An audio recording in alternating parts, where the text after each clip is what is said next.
I am joined by Robert Griffin III, James Whitefield, Yates Meanakimes. All right, so first play we're going to look at, 2nd and 2, one of the Patriots' first offensive plays. What's going on, everyone? Mike Kadlick, Tayler Kyles here for CLNS Media, back with another episode of the Patriots Daily Podcast, powered by Prize Picks and Game Time, and today powered by a very special guest. It is the Boston Herald's Andrew Callahan and the host of the Pats Interference Podcast here on the CLNS Media Network. So we're keeping it in the family here for a Wednesday mailbag. Andrew, I know you're a friend of the show, friend of the network, so you're no stranger to anybody else, but we're curious. We've been asking our guests this over the last couple weeks to kind of keep it away from football because we were so entrenched in the draft. We're curious if you're watching any shows lately, aside from this new drama series down in Chapel Hill, North Carolina. That's the big one right now. We'll get to that in a second. But have you been able to squeeze in any shows lately, and what are you watching outside of football? All right, look, Mike, I hate to do this, but I was told before the interview this would only be about football. So we will not be talking about shows. We will not be talking about my viewing habits. We will not be talking about anything except for football, as per my 24-year-old PR agent. No, look, it's funny you asked that because before I walked back into my office here, I just asked my wife, like, can we watch The Sopranos again tonight? And that's because it's been just like 4 months since we haven't. And she was like, well, what about Paradise? What about this? And so we want to watch Paradise. Going to start that soon. I'm super hyped for Andor to come back, and I want to rewatch season 1. Because that was like, forget your level of interest in Star Wars. I'm just going to wholeheartedly full stamp, double stamp, triple stamp my approval for Andor to watch. So those are the 2 new ones on my list if I get out of the Sopranos kind of cycle here. Based opinions.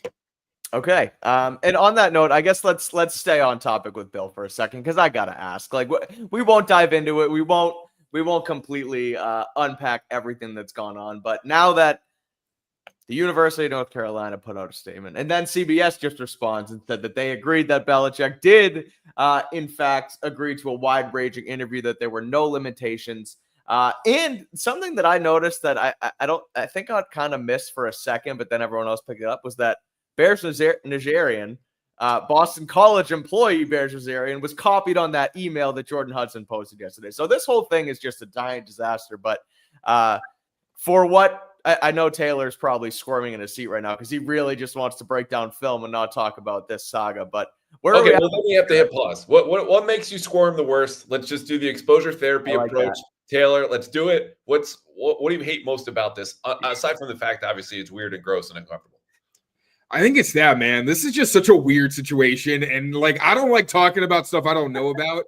So I really like to keep my opinions to myself there. But it's an odd situation because this is someone that we know who is very private and doesn't like all this stuff out there. And to see this weird metamorphosis with someone who's, I think, younger than me is just – it's odd. That's what I'll say. That's what's freaking me out. Is like, I don't even want to think about it. I have Liz telling me stuff about it. Like, so, this is my football space, but I understand it's the hot button topic. So feel free.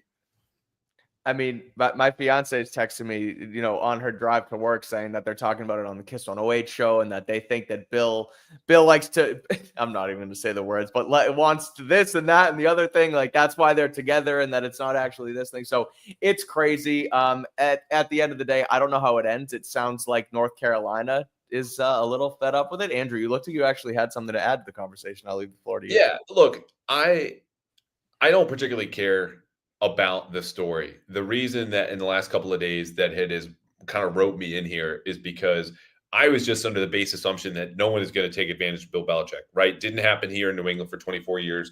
The owner didn't have to give him the time of day, complete control of the situation. And I'll just say this, had entanglements off of the field, not too dissimilar to this, that he's been able to get out of and keep quiet. Mm-hmm. So when you have an interview like that, because the second best thing that Bill was good at when he was a head coach of the New England Patriots, aside from coaching football, controlling the message, eliminating distractions, keeping the focus on whatever he wanted you to look at as a player, sometimes even a media member, like that was it, the PR aspect of this. So when he loses control of that, because he cannot control now his personal assistant and his girlfriend, who is running point on the PR, that's when I get a little bit worried. Like he suddenly lost his ability to call defenses or something that's similar, which is to say, she, again, don't know, like Taylor, not going to hear say reporting, but from afar, you can tell like the claws are in deeper than any of us expected. And you have stories come out today from Front Office Sports that cite a British tabloid, which grain of salt, all the qualifiers necessary for citing a British tabloid. He's got 4 properties bought up in the last 4 years. Yeah. Guessing $9 million in total value. She has a $9 million real estate portfolio right now, Taylor. Taylor. All the mortgages are paid off. So look, it's not good. He was hired as the head coach in North Carolina football. And what have we talked about since?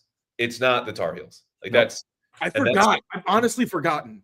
Yeah, that he can control and he can't do it anymore. So that's the part where, he'll live and let live is my default response and has been, but I'm now worried and a little bit late on that train as I think everyone else is, but it's very strange. Yeah. It was the lead email for me that really set off the alarms. I was like, Bill Belichick, like that was obviously the interview was bad, but like that it keeps escalating and then it wasn't something he just kind of threw a blanket on like he usually would is bizarre. Well, how about our post? Yeah, what was it yesterday? Like the font was blue and it's clearly not written by Bill. If you've read anything, even like a thank you note or other things that he's written, and she posts that as if it's his email, and maybe he did hit send, but clearly she had written it. Why would you ever let someone else write something like that for you? And as Mike said, CC Bears, who my understanding was like he was the personal assistant, like he was an extension of Bill, and he did whatever Bill wanted, and they had a personal relationship too. That Jordan had kind of fulfilled part of that for Bill, right? Don't talk to me, go through her. Okay, fine. I don't think Bears would ever write a whole email like that and pretend it was Bill. You know what I mean? Like it's just. It's a lot. We can close it out with this, but the part where you said, Bill kind of always had control of everything, right? And you weren't nobody else was gonna dictate what he did. His big thing in press conferences and with the media was always speak for yourself. Don't speak for anyone else. Yes. You handle yourself. You talk for yourself. And he's asked the question about how they met, and instead of being able to even speak for himself, she butts in and says, "No, we're not talking about that." Bears Nigerian never once, no matter how many times he stood in the back of a press conference with his arms crossed like an evil villain, he never spoke up. He never said anything. He just took notes inside and did his whole thing. Now Jordan Hudson's out here kind of calling things out and calling the shots from his side. So it's crazy. We'll stop there. We'll talk football now. We'll get into the real stuff. Taylor is overwhelmed. That $9 million real estate portfolio really threw Taylor off. Really fucked up. But, you guys don't have those? That's weird. You're like the same age. Let's start. All right, we'll do football. Let's do football. This one's from Tom H. McGee. And he asks, fair question regarding the draft. Andrew, let's start with you here. Is it safe to say that the first 3 rounds of the Patriots draft were the best 3 rounds in the history of this team? No. I'm sorry, Tom. Look, it's April 30th. Okay, it's not been a week since we've had the draft yet. And the reason I would say no is because Devin McCourty and Rob Gronkowski were both drafted in a 24-hour span. Like 2010 until further notice, with a Patriots Hall of Famer and a first ballot should be unanimous Pro Football Hall of Famer. That's the answer, regardless of the 1 or 2 other picks they had on day 2 of that draft. So no, 2010 is about as high a bar as you can have in the league. And there are multiple Pro Football Hall of Famers that teams have drafted in the first 3 rounds, but the Patriots are not near the bottom of that list of best classes in day 1 and day 2. And this one, maybe one day, but no. They got to play some football first. You also got like Chandler Jones and Dante Hightower. Right. And like, Tavon Wilson's in there. We don't have to talk about him, but like Chandler Jones, obviously, there could be complications, but numbers purely could go to the Hall of Fame. And Dante Hightower obviously was like a key piece to a dynasty. So yeah, obviously that's kind of, we can't start talking about that quite yet, but there's been some pretty good ones. I wouldn't go that far. And I look at the excitement around this draft right now, and yes, they hit Will Campbell, and then they get their the receiver in Kyle Williams that's kind of climbing boards. Then they trade back and get Jared Wilson, which I've been saying is my favorite pick I've seen the Patriots make in a long time. And then the Trayvon Henderson pick as well. Like, it looks really good on paper, but if you rewind like a year ago today and you look at the Patriots bringing in Drake May and Jalen Polk and was Layden Robinson? Cade Wallace. Thank you. Like, you'd say, oh, okay, they hit quarterback, they hit wide receiver, they hit tackle. Is this the best first 3 rounds the Patriots have had? And so we need to see it on the field. We need to see it play out. Obviously, things are high right now, but if you rewind a year ago, you could kind of see them in a similar situation. if any fan wants to do a project, I do wonder how it would compare by consensus, because I think maybe Will Campbell kind of dings him like a little bit, if any, but I feel like they really knocked it out of the park in terms of value. So maybe there could be an argument, but I think if we're talking about obviously career accomplishments and what they could be, it's like we can't even start having that discussion. Yeah, and this isn't to poo-poo the class, which no one is doing, unless you're running a contrived radio show from 2 to 6. Or you're just doing simple cynicism every single hour over and over again, which is not what this show is about, thank God. But the point is, like, we can identify they got good value. You got good football players. But when you talk about the history of the franchise, like those players and picks have proven out, and to Mike's point, Jalen Polk, a lot of people really liked. They thought it was B minus, didn't change my life as a pick or as a prospect. But even that is far, gone well under expectations. You just have to see it on the field. So really great class. It might be the highest rated by the media because, to the point again about changing expectations, that 2010 class was like, are you serious? Like a special teams 4-down player is Bill put with Devin McCourty, who remembers people not liking the pick. And I remember going, what? And then Rob Gronkowski had an injury risk who didn't play his whole last year of college. Like, what are you doing? Lo and behold, as I said, greatest day 1, day 2 draft in franchise history. Moving on here from our friend Carlos, he asks, fans keep clamoring for Jelani Tavai to be cut. We actually just did a way too early roster projection on the show earlier this week, and neither me or Taylor had Tavai on the team. But Los notes, Monty Rice made it actually. Yeah, right. But so Los notes that I needed another linebacker. Honestly, I think we're going to sign someone. It was tough.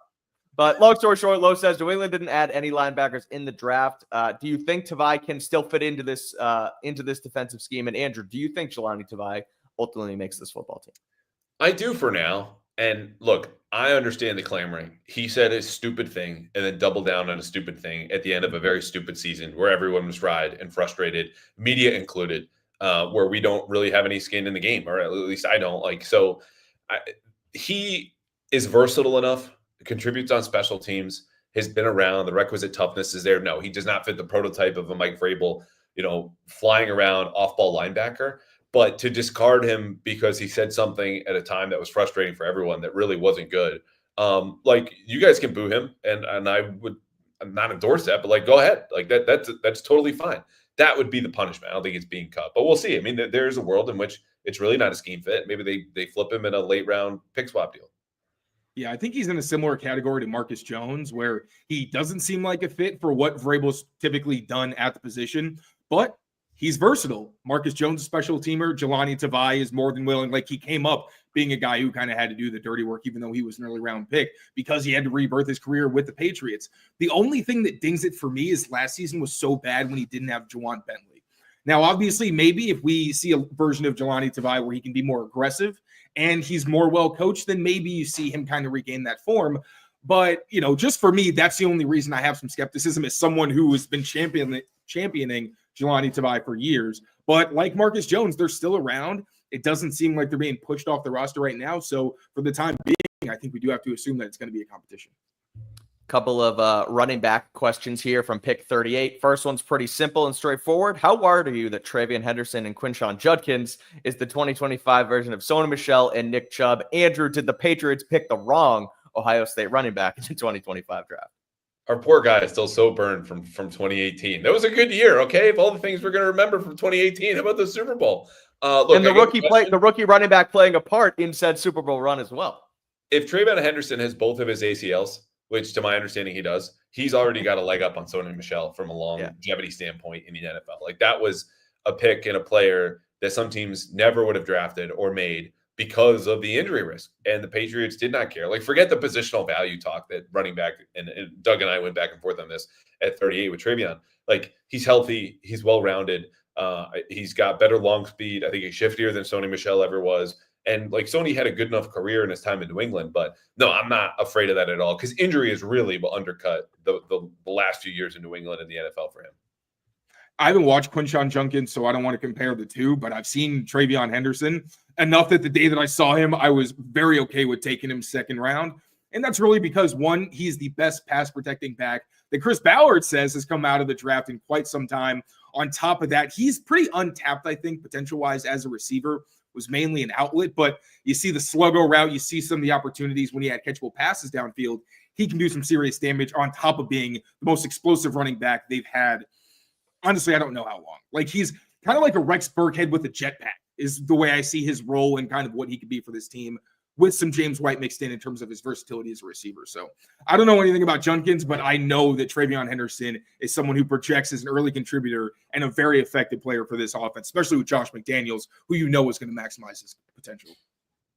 I will actually stop the Travion Henderson talk for a bit of breaking news here on the show, and that is that, as Los points out in the chat, and according to ESPN's Jeremy Fowler, the Patriots officially are not picking up the fifth-year option on offensive lineman Cole Strange. Not that that's a bit of a surprise, but I'll loop that into a question we actually have as well on the guard position here in New England, which is, who's your favorite option to step in at left guard? We could talk about City Soul a little bit after, but knowing now that Cole Strange's option is not going to be picked up, and again, as Fowler reports, it would have paid him around $16 million a year on that last option, so it wasn't likely happening. But Andrew, what's the future like at left guard, in your opinion, as well as how Cole Strange kind of works into that conversation?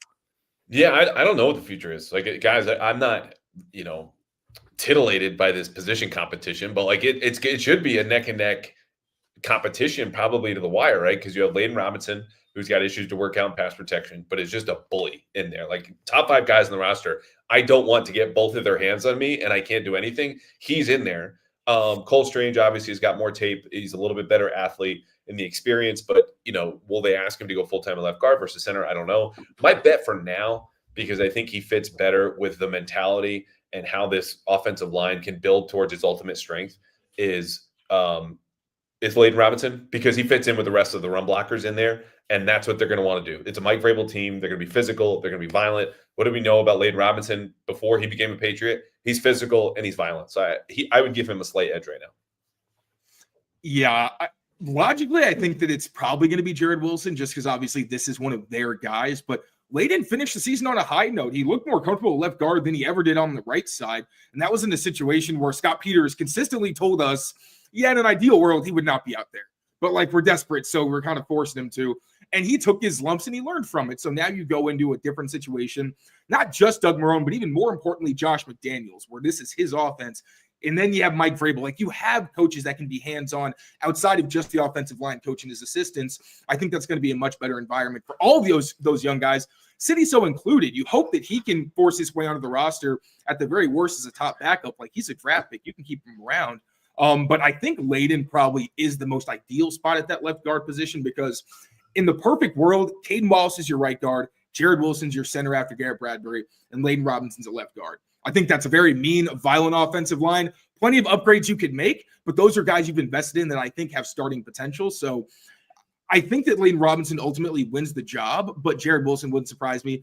Cole Strange, unless they really do go veterans first, and they say, like, we are going to go by a merit system, until you earn it, I just don't see him being anything more than the top backup center, because he's a smaller guy and I love his play style. But the tape that we have on him is relatively limited for a guy who's been in the league as he has.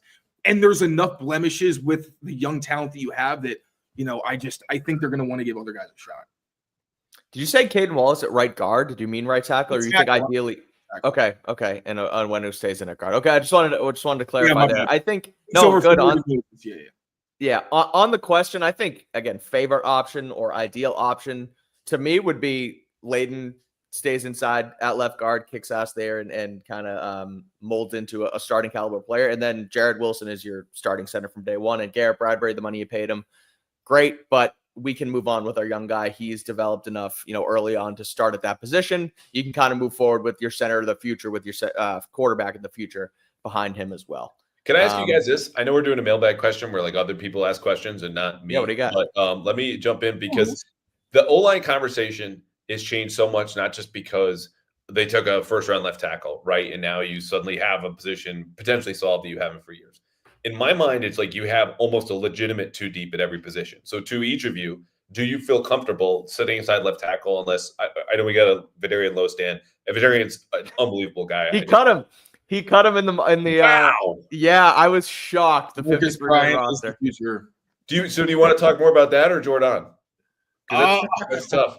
It's tough, man. If you're gonna make me pick, but yeah, no, I do. I think Marcus Bryant. Like, first of all, his RAS is very impressive. I wasn't really expecting that. But also, when I saw Donovan Ezeraku, I was hoping to see him against Armand Membu. And I'm like, all right, he's only lining up over the left tackle. It made me like Ezeraku less because Marcus Bryant was shutting him down. There were like 2 plays that Ezeraku got the better of him, but he was pretty dominant. So, I mean, add on to the fact that as much as I obviously like Vidarian Lowe, he doesn't have the positional versatility, and you pretty much know what his ceiling is because he was a starter for a whole year. So I just don't really see with the young guys and Caden Wallace, like I don't think it makes sense for him to stick on the roster. So the reason I bring it up is because you've got a plan B, right? Like right tackle going Morgan Moses, he gets hurt. Kane Wallace, presumably fingers crossed, jumps in there. Mike Onwenu, Layden Robinson. Center would be Garrett Bradbury, Jarrett Wilson.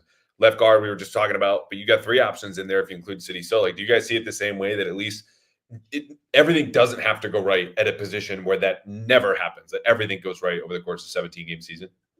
Yeah, this is the first time I think they have starters. Now, like, obviously left guard is a bit of a toss-up, but that's the first time where you're like, all right, it's not a position that I'm really worried about because it's not tackle for the first time in God knows how long. You're not scared about the tackle spot. You're going to take your lumps, whatever. But yeah, I think that because the guys behind them are guys you want to develop. So worst case scenario, they go in. It's like, all right, you've been working behind the scenes. Now let's see what you got. And then, if this guy can't play, then maybe we have to move on and invest, in capital down the road.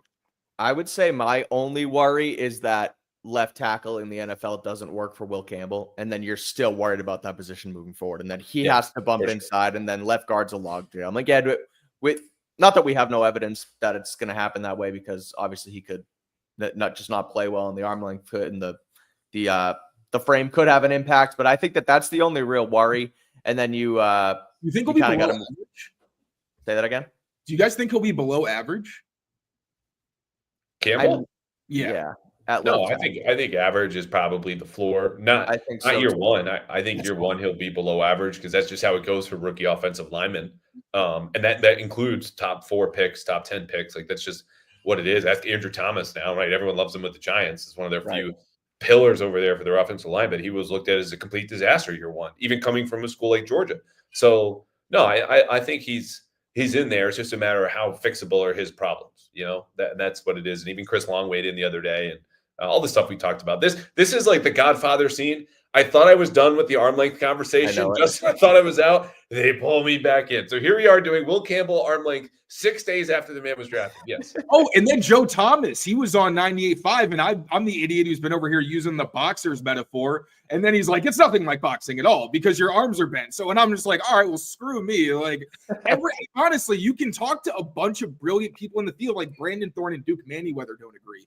You got guys who played tackle or played against tackles that feel different ways. It's a fascinating conversation. It's just going to be entertaining to see if Will Campbell can be one of the guys that shuts it up like Bernard Raymond, like, both the Colts tackles, I think, are short-arm guys that have had success. So Brian O'Neill, that's been my guy because it's not even the arm length to me; it's the wingspan, which is a historic outlier, and his wingspan's 1.25 inches longer. And that guy's made 2 Pro Bowls with a similar athletic profile. Yes, he plays right tackle, but Will Campbell's 21, just turned 21. So yeah, I think that's probably the ceiling. But the floor, to answer the original question, I long term, I think his floor is average.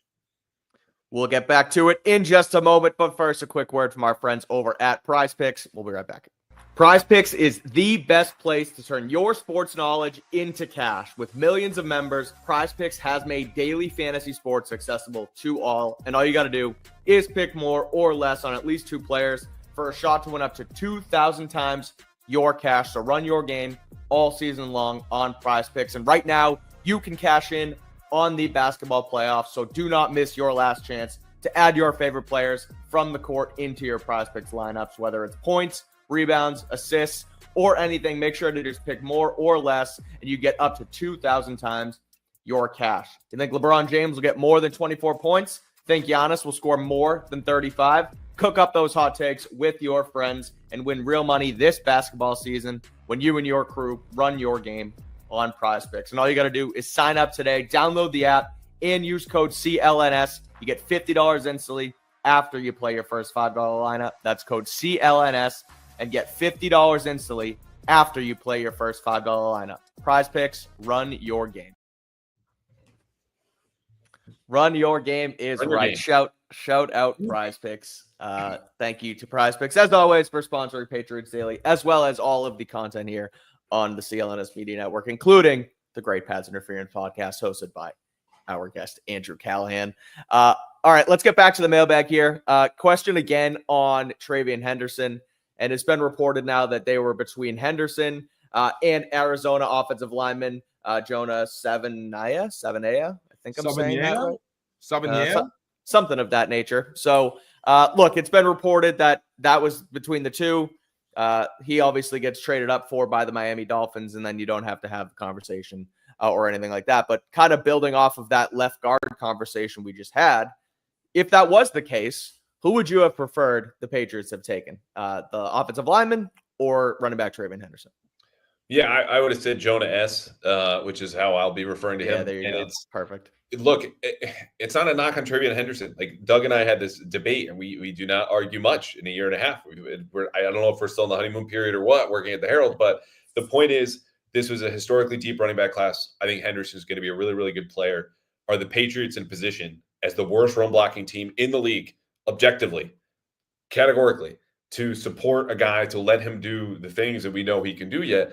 Not this year, maybe not next year. And you've also got good running backs there. I just would have taken the lineman and then gone, whether it was late round 3, early round 4, for some of the guys that I think can do the pass catching and pass protection that Henderson will. But if you had also told me they'll get Jared Wilson and Kyle Williams later in the round, don't worry about it, I said, oh, okay, that's fine. What I want to get back to the worst run blocking unit in the league conversation, because we kind of touched on it in the pod the other day. But I will say, I thought this pick was Jaden Higgins because we had heard reports that the Patriots liked him. At that point, I was like, yeah, I'm glad it didn't happen. This is one I would have been intrigued. I definitely would have rather added the guard. So we go interesting. Okay. Knowing that the position is addressed, right? Because I think he's a day one starter. And we talked about it in our mock drafts. We loved the idea of, if you get Will Campbell, you also get ideally a big bodied left guard who takes up some of that space and can also be someone who, God forbid something happens, can kick out and play tackle, kind of like a Mike and Wenu, right? Where you have two guards that also have that tackle flexibility. I would have loved that idea. I think we did that in at least one of our simulations. I absolutely would have taken the guard over the running back in that scenario, because obviously, from my perspective, there's more value in the offensive lineman than it is in the back. Because if you get like Woody Marks or LaQuint Allen down the road, I'm cool. I still think the running back position was addressed pretty well. I'm at least third down back wise.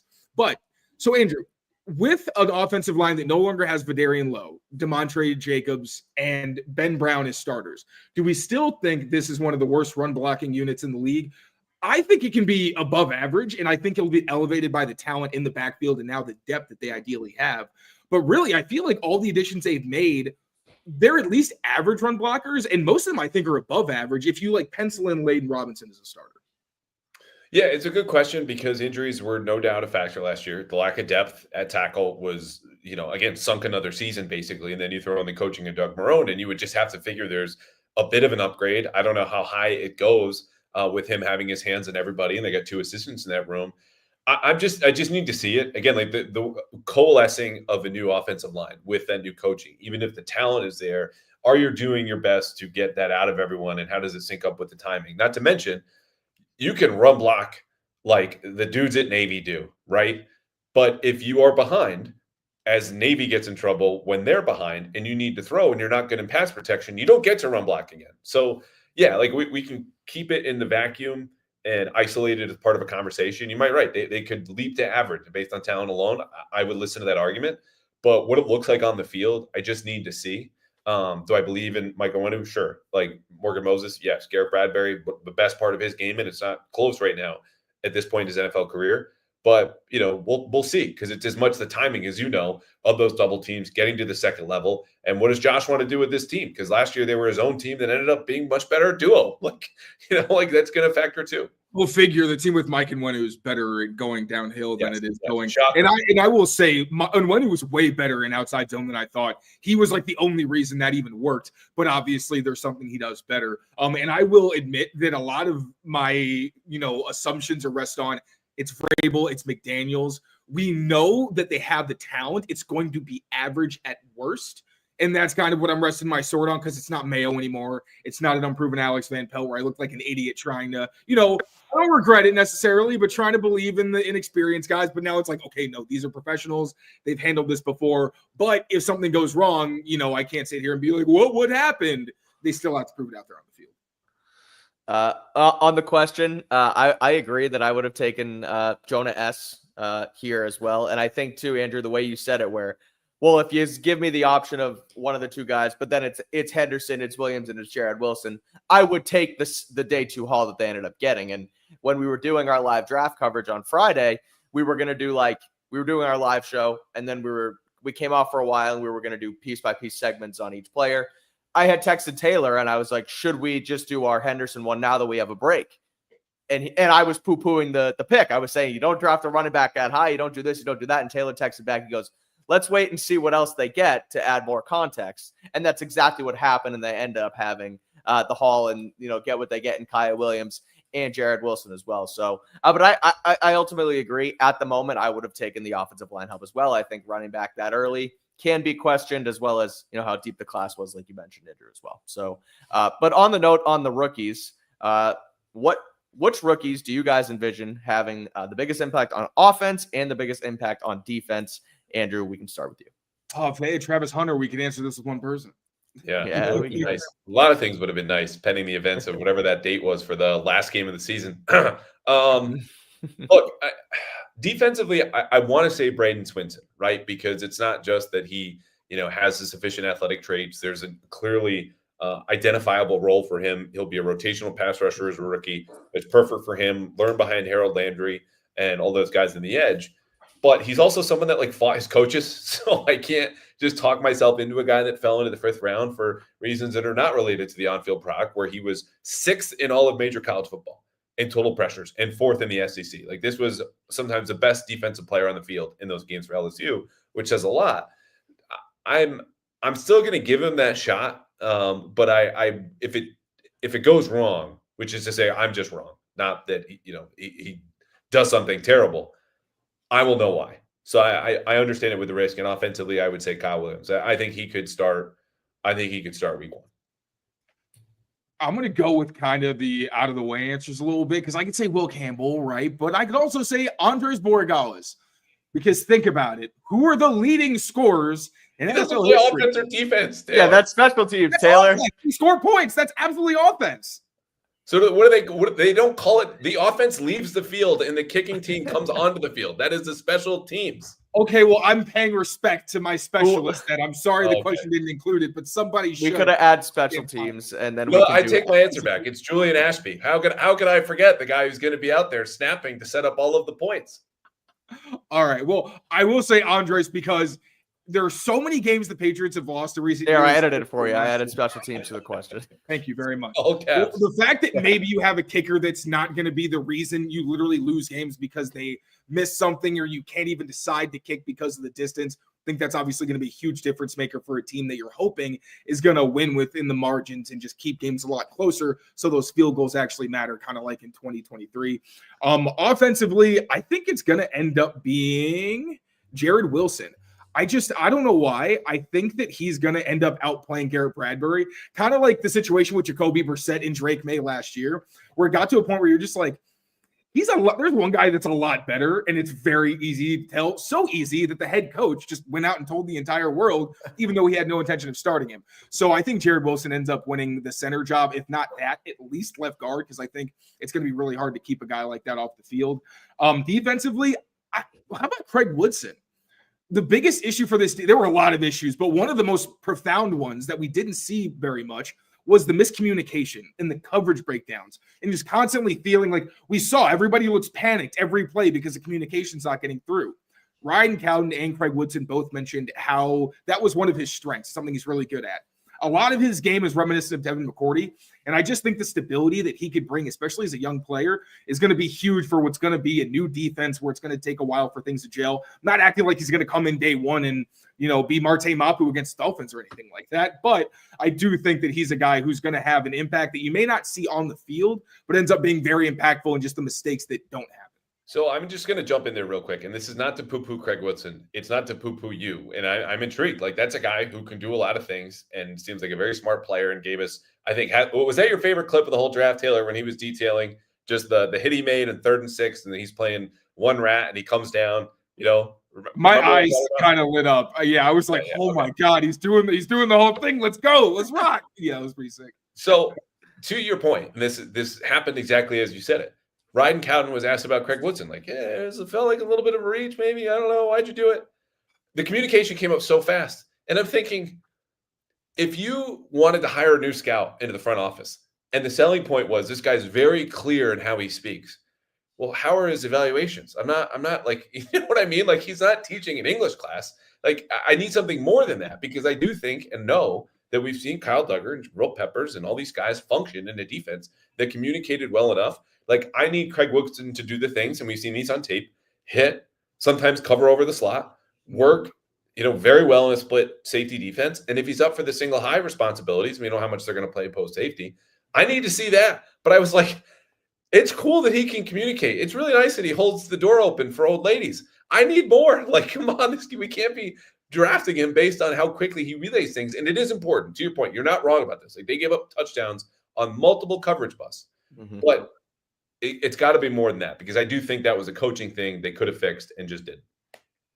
To be fair, I did give my answer just trying to be different. If that was my last answer I was ever going to give in my life, I probably would have said Joshua Farmer. But I want to give Craig Woodson some love. No, it wasn't about your pick. It was just about the way that Ryan Cowden introduced Craig Woodson as a player. Like, he's very clear. He's got a great vocabulary. He can say things quickly. He's good on his feet. Like, is he going on the radio? Is he going to play 3rd and 6 when you're in time? You know what I mean? Like, it's just so just leadership. I will say, like, leadership, locker room guy, all that stuff is important. Very important, especially in a new era. But that's also kind of how I felt at times about the Will Campbell pick. Now, granted, he has the tape, he has the accolades. He was able to play left tackle at a high level in the SEC. But I feel like when everyone kind of starts to make excuses for, well, he might not be a left tackle, he might be a guard, and everyone comes back to, well, he's such a good leader and he's so great in the locker room. It's like, well, that doesn't technically win you. And I know he actually said culture wins you games. And that's obviously great coming from you because you are the culture guy. But I kind of come back to that same thing as the Craig Woodson as well. Can I say one last thing really quick on Woodson? I will say there's not a lot of positions where I would defend just being a guy who doesn't make mistakes. Like, left tackle is kind of one of those where you don't need to be a great run blocker, right? But if I don't hear your name ever, that's probably a good thing. With free safety, honestly, scouting free safeties sucks, because you're not watching anything. They're just defending space. But really, the difference is if you're a guy that defenses know they can't try. Like, Devin McCourty spent years. He had the highlights because he was a great player. Devin McCourty's a first-round pick. Like, you're getting a 4th-round safety. Those guys are either going to be ball hawks who make some pretty glaring mistakes, or they're going to be the guys that don't make a lot of mistakes. They may make a hit or two, but you don't really hear their name a whole lot. That's just what I think Woodson gives. Like, he has some big hits.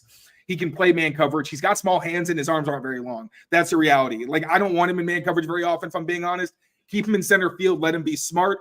Ideally, he doesn't have to tackle like a 220-pound running back or anything, because he isn't like the biggest dude. But again, like, for that free safety spot, if a 4th-round pick is going to come in relatively early and just make sure everyone's on the same page and I'm not seeing coverage busts, I'm sold. But also, Joshua Farmer's a badass. And if we can talk about him at some point, I would like to. So I'm glad you said that. I want to get to this question before we get to our second break, because it's kind of loops in 2 guys you mentioned. And Andrew said Braden Swinson, and you mentioned Joshua Farmer. Question asks, everyone says we got great value on the later picks, but doesn't that also mean many of the other teams decided to pass on these guys? Why do you think they dropped to us? Now, the answer on Swinson is seemingly the headbutting with coaches, Andrew, which you mentioned. We heard that from Dane Brugler, and then someone else had mentioned it to us on the show as well. I want to say, might have been actually Mike Renner, which our episode with him hasn't dropped just yet. But we have the answer on Swinson. If Farmer is such a beast, like you say, Taylor, we can start with you here. Why do you think he was passed up? It kind of felt like he ended up being a steal when they were able to trade up for him in that 4th round. Yeah, I know for Swinson, I think Brugler went on Patriots.com. He mentioned something about pre-draft visits. I think maybe there were like some teams he didn't want to meet with or something, and just kind of put teams off. But one thing I think really helps is that Will Campbell's in the building. Like, a guy who was the leader for the team that he was already on. Obviously, they asked Will, like, what is he like in the locker room? And Will's going to tell you, like, do you want this guy in the locker room that you're going to be in as a pro? He clearly gave him a sign off. And, I think that maybe massaged it a little bit, because he's a really good player. He's not going to be a force as a run stopper. He's honestly really similar to Caleb on Chason.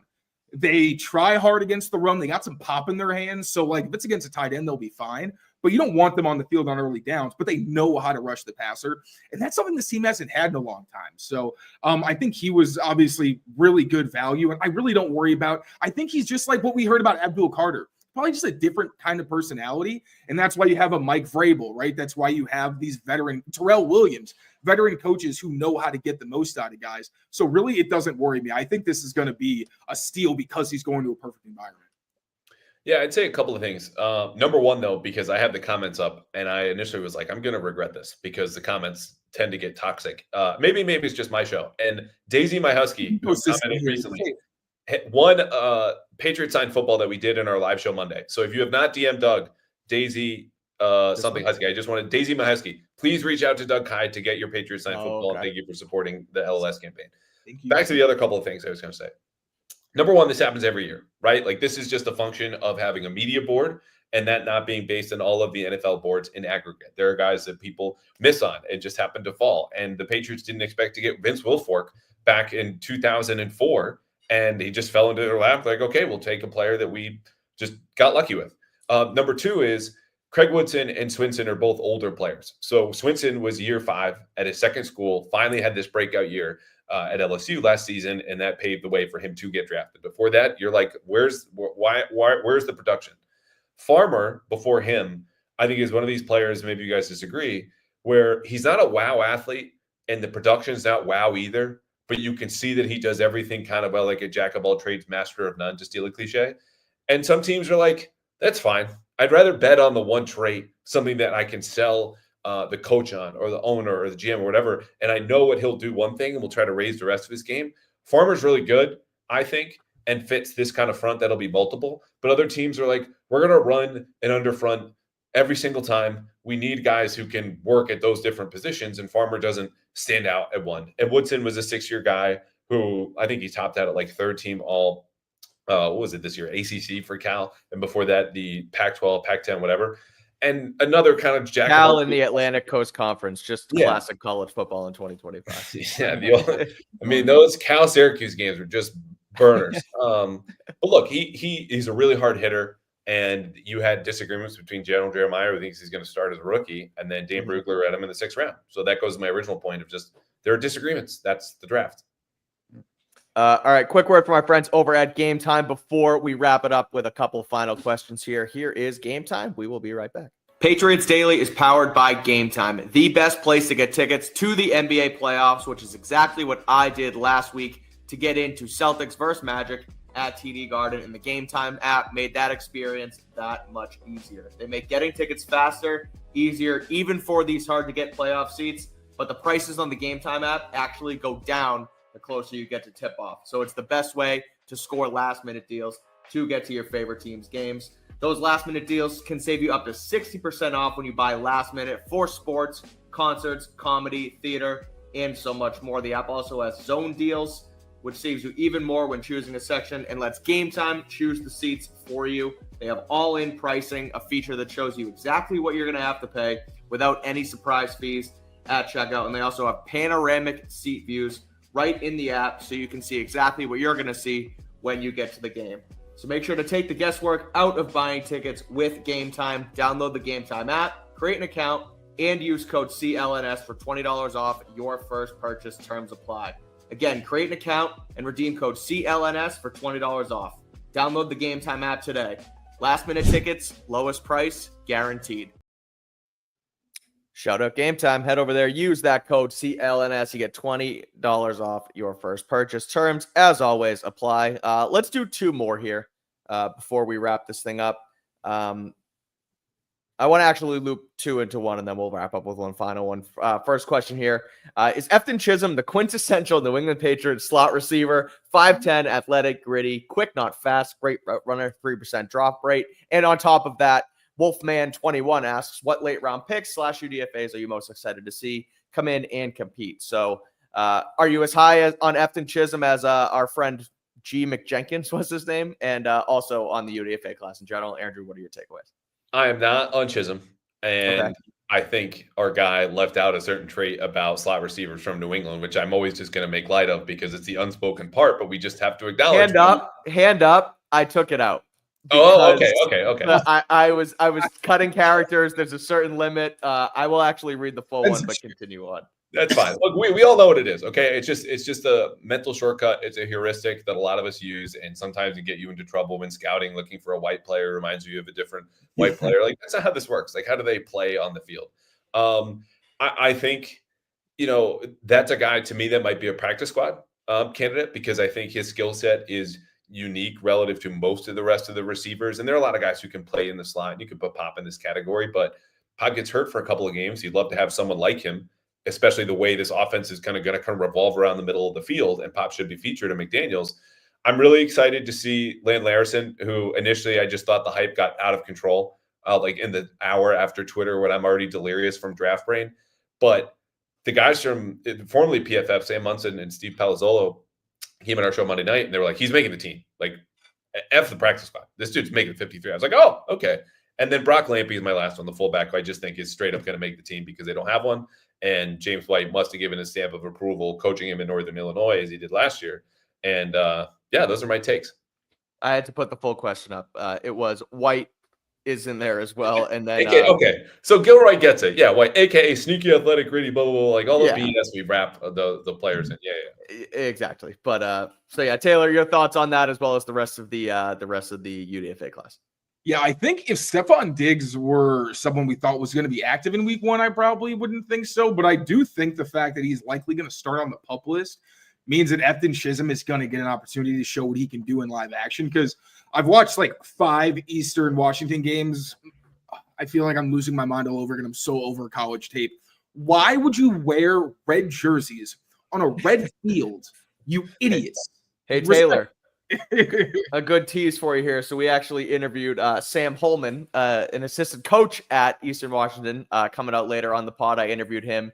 We'll drop that soon about Efton Chisholm. I actually talked to him about the red turf, the red jerseys, and he does actually love it. So he gives a quick shout out to the red turf out there. But didn't mean to interrupt you. Continue on. No, all due respect. I'm so glad he came on. I'm excited. It is an insane choice in my very humble opinion. But either way, I do think that what he brings after the catch is different than what a lot of the other Patriots receivers bring. And I also just feel like Kendrick Bourne is literally just like teetering on the fence of being on this roster. I think being back with Josh McDaniels, I'm really hoping is going to unlock the flashes we saw in 2021 and 2022.